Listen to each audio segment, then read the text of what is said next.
अन्नदाता। पग पग पर है संग तुम्हारे अन्नदाता।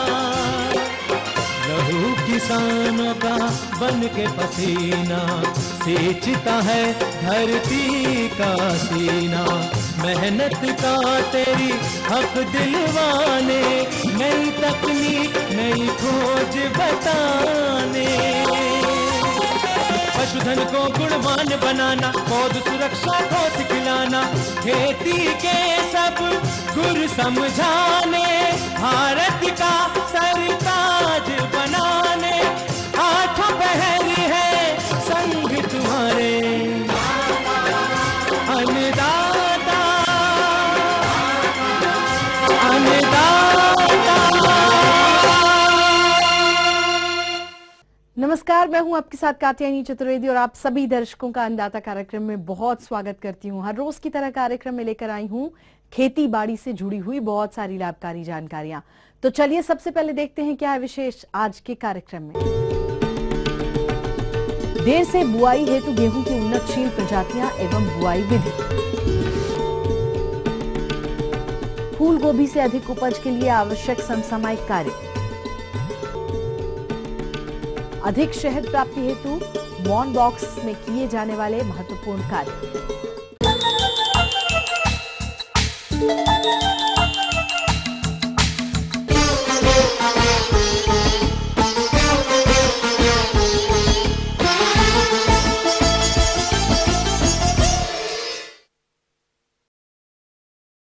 हमारे प्रदेश के बहुत सारे किसानों ने गेहूं की बुआई कर दी होगी। यदि किसी कारणों से किसान भाई अभी तक गेहूं की बुआई नहीं कर पाए हैं तो वो इस समय गेहूं की कौन कौन सी उन्नतशील किस्मों का चयन करें और गेहूं की बुआई के लिए कौन कौन सी वैज्ञानिक तकनीकी अपनाएं ताकि किसानों को अपनी फसल से अच्छी पैदावार मिल सके। इस विषय पर विस्तार से जानकारी दे रहे हैं एक कृषि वैज्ञानिक डॉक्टर आदेश सिंह। किसान भाइयों, आपको मालूम ही है कि हमारे यहाँ गन्ना मुख्य फसल होने के कारण हमारे किसान भाई गेहूं की फसल टाइमली नहीं बो पाते हैं, क्योंकि जनरली या तो चीनी मिल नवंबर के महीने में चल पाती हैं या कभी कभी तो दिसंबर के प्रथम पखवाड़े में ही चल पाती हैं। और उसके बाद में यदि आप करीब 1 या 2 एकड़ खेत खाली करने के लिए करीब करीब 15 से 20 जनवरी तक भी कभी कभी हमारे किसान भाई गेहूं की बुआई करते हैं। तो किसान भाइयों, आज हम इस बात पर प्रकाश डालते हैं कि लेट गेहूं बोने के लिए कौन कौन सी मुख्य प्रजातियां हैं तथा उनसे किस प्रकार से अच्छा उत्पादन लिया जा सकता है। तो किसान भाइयों, यदि हम लेट गेहूं की बात करते हैं, दिसंबर में बोई जाने वाली गेहूं की फसल है वो सब लेट में आती है। तो लेकिन किसान भाइयों, वैसे तो उपयुक्त समय 25 दिसंबर तक ही माना जाता है, लेकिन हमारे किसान भाई चीनी मिल देर से चलने के कारण कभी कभी 15 जनवरी के बाद तक भी बोते हैं।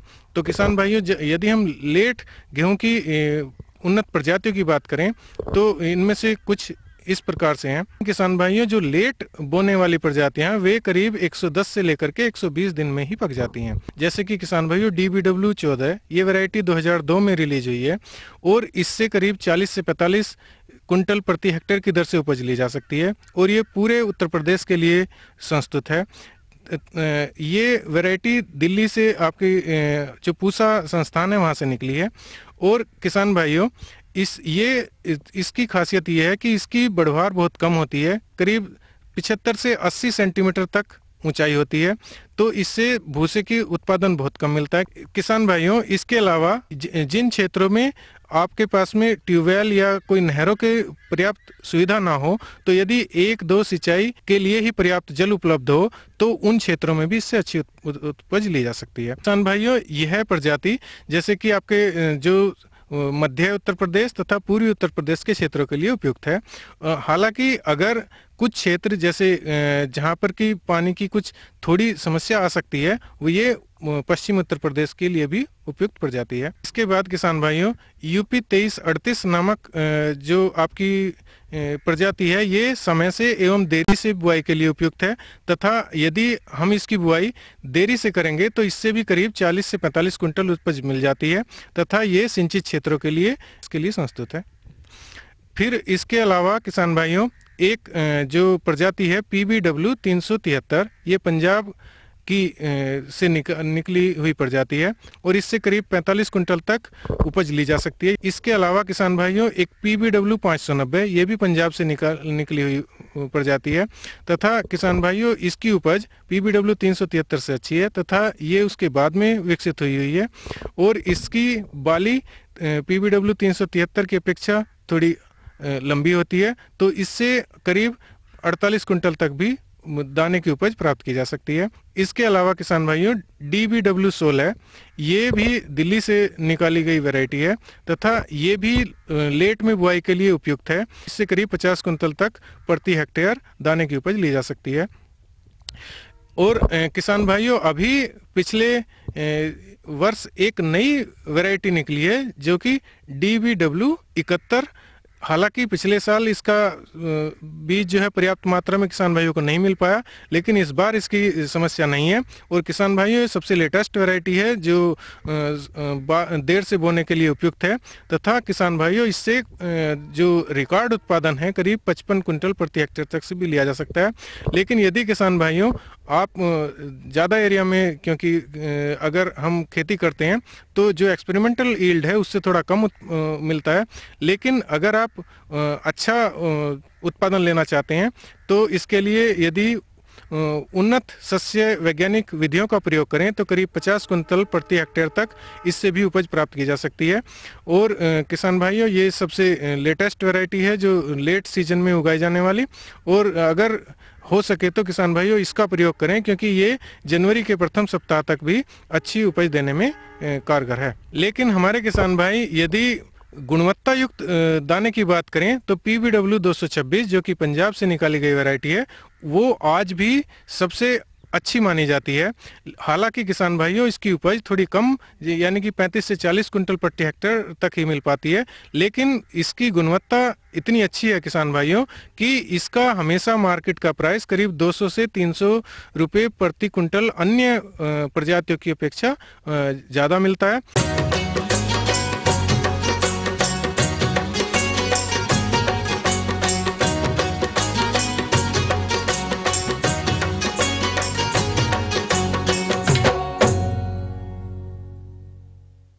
हमारे किसान भाई किसी भी फसल से अच्छा उत्पादन तभी ले सकते हैं जब फसल में महत्वपूर्ण कार्यों को समय समय पर पूर्ण करते रहें। और अगर फूल गोभी की बात की जाए तो इस समय फसल से अच्छा उत्पादन लेने के लिए किसानों को कौन कौन सी जरूरी बातों को अपनाना चाहिए, फूल गोभी की फसल के बारे में संपूर्ण जानकारी दे रहे हैं कृषि विज्ञान केंद्र सरोल चंबा की एक वैज्ञानिका दीपा शर्मा। सर्दियों का समय शुरू हो गया है और जो ये हमारी गोभी वर्गीय सब्जियां हैं सर्दियों में लगाई जाती हैं। और गोभी वर्गीय सब्जियों में जैसे कि फूल गोभी, बंद गोभी, ब्रोकली और हमारी गांठ गोभी आती। जब हम उसको मुख्य खेत में रोपित करेंगे उस दिन हमने उसको पानी से सिंचाई करनी है और कम से कम 1 घंटा बाद उसको अपनी जो पौधशाला है वहाँ से निकालना है और मुख्य खेत में रोपित करना है। इससे ऐसा होता है कि जो हमारी जो पौध है वो मिट्टी के साथ आती है और जब हम उसको नए क्षेत्र में रोपित करते हैं तो वो अच्छे से रोपित होती है। और ये ध्यान रखना है कि जब हमने पौध को नए स्थान पे प्रत्यारोपित करना है तो वो हमने दोपहर के बाद ही उसको रोपित करना है ताकि हमारी जो पौध की जो बढ़वार है वो अच्छी हो सके। गोभी जो है हमारी लगती है 60 और 45 की दूरी पर, मतलब कतार से कतार की दूरी है वो है 60 सेंटीमीटर और जो एक पौध से दूसरी पौध की दूरी है वो है 45 सेंटीमीटर। इस दूरी पर आपने इस फसल को लगाना है। अब हम करते हैं इनके पोषण की बात। जैसा कि गोभी वर्गीय सब्जियां हैं इनको जो है खाद एवं उर्वरक की अन्य फसलों की अपेक्षा ज़्यादा आवश्यकता पड़ती है। अगर हम बात करें गोबर की खाद तो कम से कम 16 क्विंटल गोबर की खाद 1 बीघा क्षेत्र के लिए चाहिए होती है।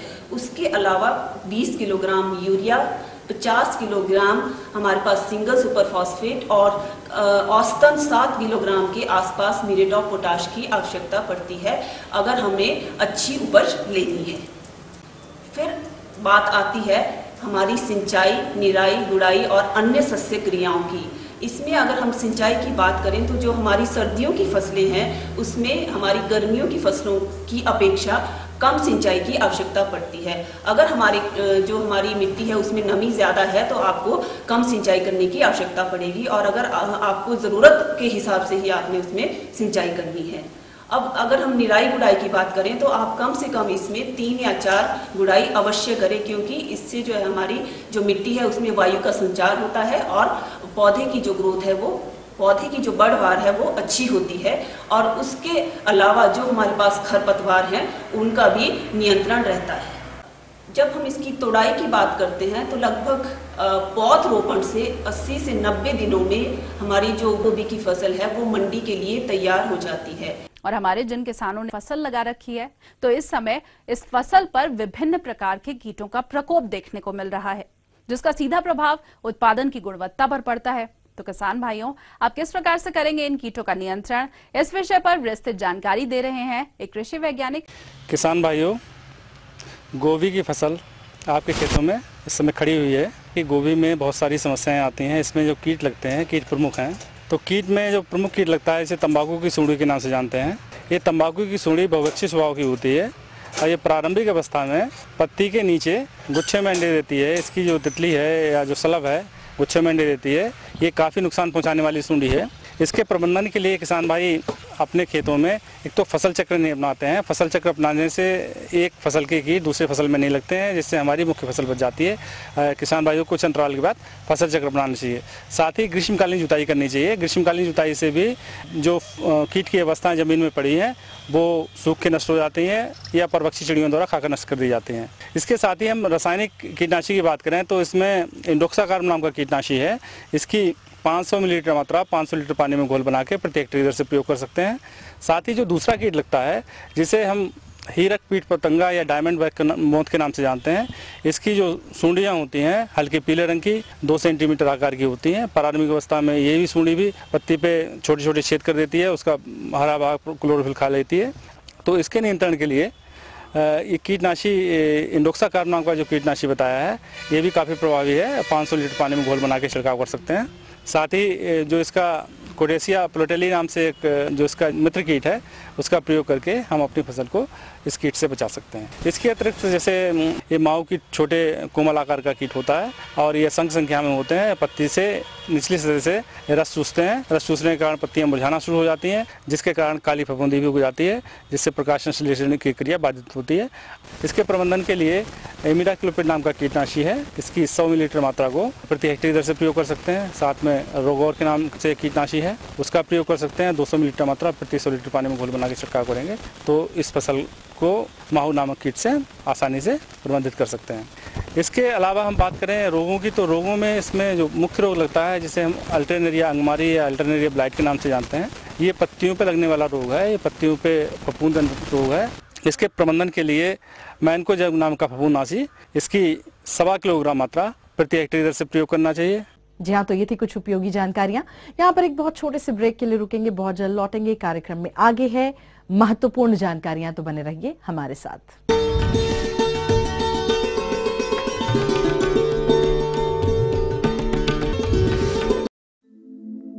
दुनिया के नक्शे पर यह है इंडिया मेरी जान।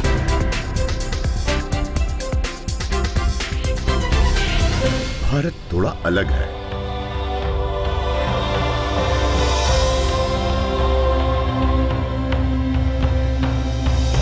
देखा आपने, इतना सा भी छूट जाए तो सच अधूरा रह जाता है। बदलते भारत का पूरा सच। राष्ट्रीय समाचार हर रोज सुबह 8 और दोपहर 2 बजे।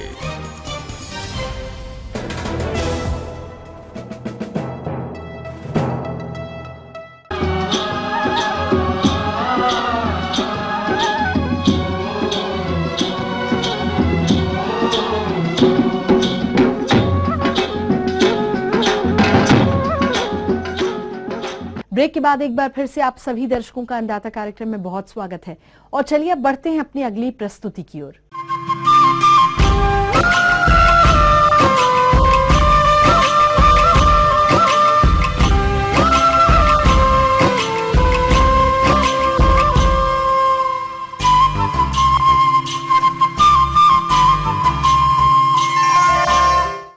जो भी किसान मधुमक्खी पालन का व्यवसाय कर रहे हैं तो वो मधुमक्खियों से अधिक शहद उत्पादन प्राप्त करने के लिए मधु बॉक्सों में कौन कौन से महत्वपूर्ण कार्यों को समय समय पर पूर्ण करते रहें, नहीं तो आपका व्यवसाय घाटे में भी जा सकता है। इस विषय पर अपने अनुभवों को बताने के लिए आज हमारे साथ मौजूद हैं एक मौन पालक अजय सैनी। किसान भाइयों, अब एक किसान भाइयों के सामने एक समस्या आमतौर से आती है कि अच्छा उत्पादन नहीं हो पाता या उत्पादन की गुणवत्ता किन्हीं कारणों से प्रभावित होती है मधुमक्खी पालन में। या तो शहद उत्पादन अच्छा नहीं हो पाता, हो भी जाता है तो उसकी गुणवत्ता अच्छी नहीं होती। तो मैं किसान भाइयों को कुछ सुझाव देना चाहूँगा कि वो ज़्यादा उत्पादन अपने मौन वंशों से किस प्रकार लें। देखिए किसान भाइयों, एक तो हमारे यहाँ भारतवर्ष में जो प्रचलन है मधुमक्खी पालन का, वो जो मधुमक्खी पालन का सही तरीका है, हम लोग उससे हटते जा रहे हैं। सही तरीका है कि हम लोग बी कीपिंग मधुमक्खी पालन जो करें वो सुपर में करें। और आम तौर से हमारे किसान भाइयों ने, हमारे मधुमक्खी पालकों ने सुपर का प्रयोग बिल्कुल बंद कर दिया है। कुछ ही चुनिंदा किसान हैं जो मधुमक्खी पालक हैं जो अपने यहाँ सुपर का प्रयोग करते हैं। कई बार जब बात करते हैं, किसानों को सुझाव देते हैं, तो कई किसान तो ये कहते हैं कि जी हमारे सुपर तो चढ़ा दें, लेकिन सुपर लायक होती ही नहीं, हमारी मधुमक्खियाँ सुपर में आती ही नहीं। उनका कारण होता है कि उनकी रानी जो है वो इतनी अच्छी क्वालिटी की नहीं होती, उसकी अंडे देने की क्षमता कम होती है, जिस कारण वो ज़्यादा वर्कर मधुमक्खी पैदा नहीं कर पाती और वो सुपर में नहीं आ पाती।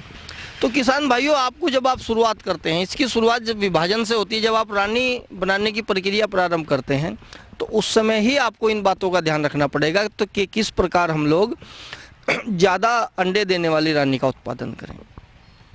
सबसे पहले तो आप सुपर का प्रयोग करें। अब कहेंगे सुपर लगें कैसे, वो उसके लिए आपको रानी अच्छी बनवानी पड़ेगी।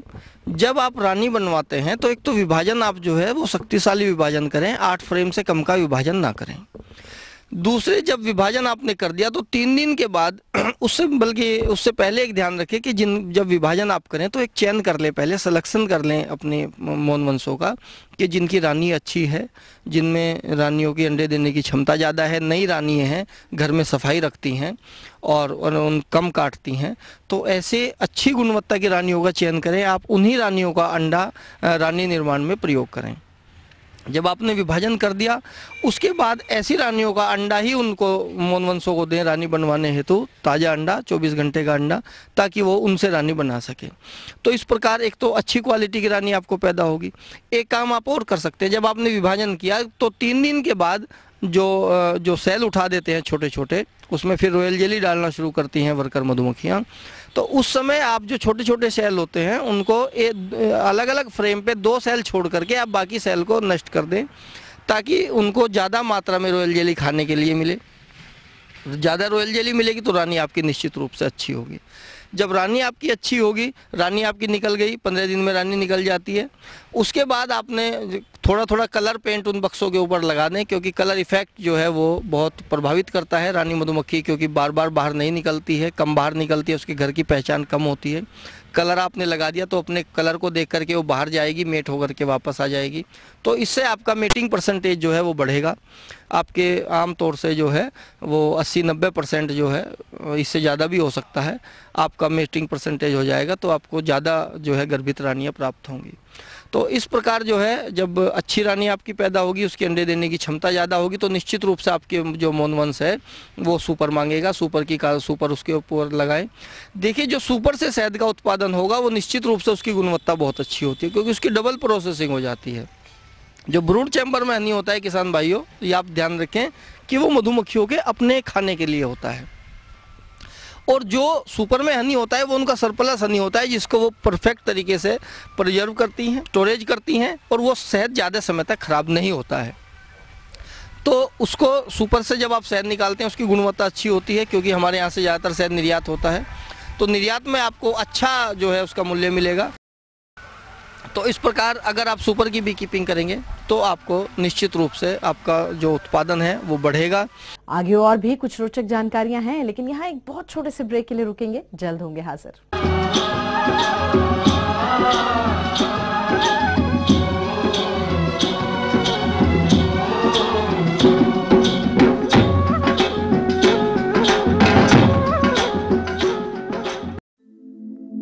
दुनिया के नक्शे पर यह है इंडिया मेरी जान।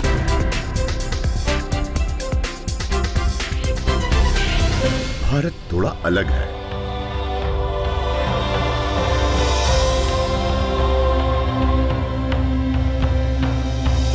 देखा आपने? इतना सा भी छूट जाए तो सच अधूरा रह जाता है। बदलते भारत का पूरा सच, राष्ट्रीय समाचार, हर रोज सुबह 8 और दोपहर 2 बजे।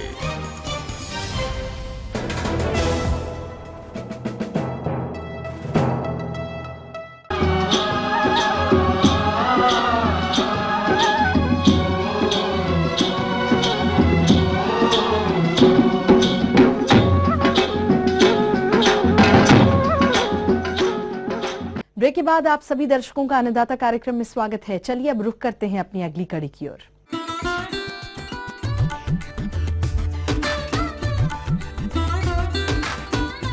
अन्नदाता हेल्पलाइन निशुल्क फोन संपर्क सेवा के माध्यम से आपके द्वारा पूछी गई समस्याओं में से एक या दो महत्वपूर्ण समस्याओं को हम अपने कार्यक्रम में जरूर शामिल करते हैं और इसी के तहत आज की चयनित समस्या और उसका जवाब इस प्रकार है।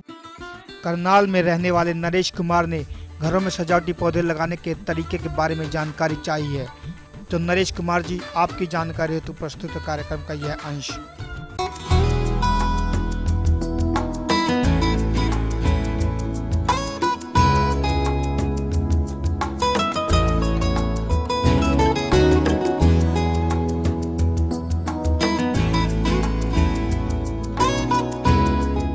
आज मैं आपको घर के अंदर लगाए जाने वाले अलग अलग प्रकार के फूलों वाले और पत्ते वाले पौधों के बारे में जानकारी दूंगी। जैसे कि आप सब समझ रहे हैं कि आजकल लोग शहरीकरण की तरफ ज़्यादा जा रहे हैं, हमारे पास फॉरेस्ट एरिया कम होते जा रहे हैं, पेड़ पौधे कम होते जा रहे हैं। तो आजकल लोग क्या कर रहे हैं कि वो घरों के अंदर ही पौधे लगाते हैं ताकि वो उस हरियाली की सुंदरता भी देख पाए और साथ में साथ एनवायरनमेंट जो हमारा घर के अंदर का जो वातावरण है उसको भी स्वच्छ रख पाए। तो मैं ये बात जरूर बताना चाहूँगी कि जो अंदर पौधे लगाए जाते हैं वो सिर्फ सुंदरता के लिए ही नहीं लगाए जाते, बल्कि इसका असली रोल वो है कि ये पॉल्यूशन को भी कंट्रोल करते हैं। कुछ हमारे पास ऐसे पौधे भी हैं जो पॉल्यूशन को, जैसे कार्बन डाइऑक्साइड होगी, कार्बन मोनोऑक्साइड होगी, कुछ ऐसी गैसेस हैं जो हमारी हेल्थ के लिए बहुत ही इंजूरियस हैं, उन गैसेस को भी वो कम करता है। और कुछ ऐसे पौधे बताएंगे जो आप घरों में आसानी से लगा सकते हैं और उन पौधों को किस तरह से लगाना चाहिए, किस तरह के उनके लिए हमें गमले चाहिए, कौन से पौधे चाहिए, उनका मिक्सचर किस तरह से बनाना है, तो वो सब जानकारी हम आपको देंगे। हमारे पास 2 प्रकार के पौधे होते हैं। कुछ ऐसे पौधे हैं जिनको कि डायरेक्ट सनलाइट की आवश्यकता होती है और कुछ ऐसे पौधे हैं जिनको बहुत कम सूरज की रोशनी चाहिए। तो इस बेस पे हम पौधों को अलग अलग जगह में रखते हैं। जैसे कि कुछ पौधे ऐसे हैं जिनको हम खिड़कियों के पास, जहाँ पे पूरी रोशनी है या आपकी बालकनीज है, वहां पे रखते हैं। कुछ पौधे ऐसे हैं जिनको हम अंदर रखते हैं जहाँ पे बहुत कम रोशनी की आवश्यकता होती है। तो इस तरह से इसी बेस पे हम जो है पौधों को 2 प्रकार से बांट लेते हैं। आमतौर पे जो पत्ते वाले पौधे हैं वो अंदर में आराम से लगाए जा सकते हैं, लेकिन जो आपके फूलों वाले पौधे हैं उनको थोड़ी सी रोशनी की आवश्यकता होती है, उनको हम बाहर बालकनीज में लगा सकते हैं। तो इस तरह से हम पौधों को डिवाइड करते हैं। जैसे कि आप देख रहे हैं ये मनी प्लांट है और आमतौर पर शायद सभी लोगों ने ये पौधा अपने घरों में देखा होगा, लगाते हैं लोग। तो आपने देखा होगा कि अगर हम इस पौधे को अगर डायरेक्ट सनलाइट में डाल दें तो इसके पत्ते सूख जाते हैं, इसलिए इसको हम अंदर लगाते हैं। तो इसी तरह से हमारे कुछ और भी गमले पौधे होते हैं जिनको कि हम अंदर ही लगाते हैं। अगर हम उन्हें बाहर ले जाएंगे, जैसे कि आप ये देख रहे हैं इस पौधे को, ये एग्लोनिमा है, ये भी सेम इसी कैटेगरी वाला पौधा है जिनको कि हम अंदर ही लगाते हैं। अगर हम इन्हें बाहर डायरेक्ट सनलाइट में लगाएंगे तो ये पौधा जो है हमारा मुरझा जाता है। तो जैसे कि आप देख रहे हैं ये पौधा, ये शेफलेरा है और ये ऐसा पौधा है कि ये पूरा साल इसी तरह से हरा रहता है और इस पौधे को हम आमतौर पे घर के अंदर ही लगाते हैं। और अगर बाहर भी लगाना है तो डायरेक्ट सनलाइट में ना लगाएं और इसको आप बाहर की बालकनीज में भी रख सकते हैं और ये पूरा साल इसी तरह से रहता है। जैसे कि जब आप पौधा लगा देते हैं उसके बाद कुछ ऐसा होता है कि पौधे के नीचे वाले जो पत्ते हैं वो पीले पड़ जाते हैं, तो हमें समय समय पर वो पीले पत्तों को निकालते जाना है। और उसके बावजूद इवन कई बार क्या होता है कि आप देखेंगे आमतौर पे तो इन पौधों में बीमारियां कम आती हैं घरों में, लेकिन अगर आपको लगता है कि इसमें कोई बीमारी आ रही है या कोई फंगस लगी है या कोई इंसेक्ट है, तो आप क्या है कि कोई भी फफूंदनाशक या कीटनाशक दवाइयों का छिड़काव भी समय के साथ कर सकते हैं।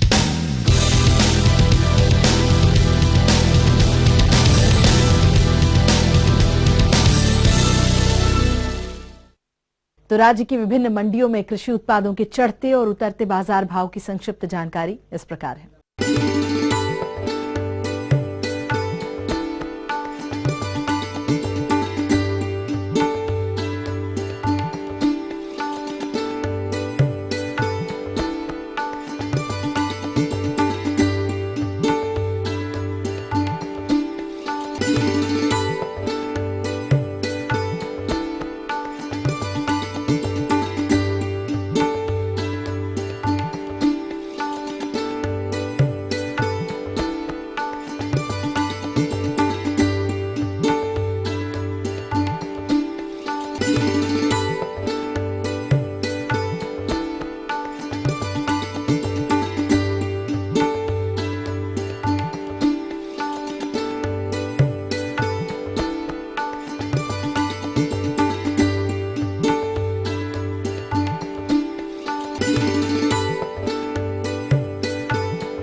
और चलिए अब देखते हैं कल दिखाए जाने वाले कार्यक्रम की मुख्य झलकियां।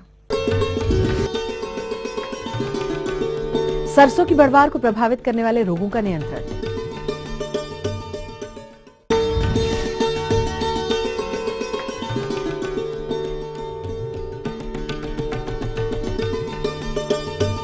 किसान भाइयों, हम ये उम्मीद करते हैं कि आज का कार्यक्रम आप सभी के लिए बहुत ही उपयोगी रहा होगा। किसान भाइयों, अन्नदाता आपकी सेवा के लिए संकल्परत है और कृषि संबंधित समस्या एवं सुझावों के लिए आप हमें इस पते पर संपर्क भी कर सकते हैं। प्रोड्यूसर अन्नदाता, ETV Haryana Himachal Pradesh, Ramoji film city Hyderabad 501512। साथ ही आप हमें ईमेल भी कर सकते हैं। हमारा ईमेल एड्रेस है annadatar.hp@theratefetv.co.in। और इसके अतिरिक्त आप हमें निःशुल्क हेल्पलाइन नंबर 180010084599 पर सोमवार से शनिवार सुबह 10 बजे से शाम 4 बजे के बीच में कभी भी संपर्क कर सकते हैं। तो फिलहाल अन्नदाता की पूरी टीम को दीजिए इजाजत। कल फिर आपसे इसी समय होगी मुलाकात कृषि संबंधित कुछ और महत्वपूर्ण जानकारियों के साथ। तब तक के लिए नमस्कार।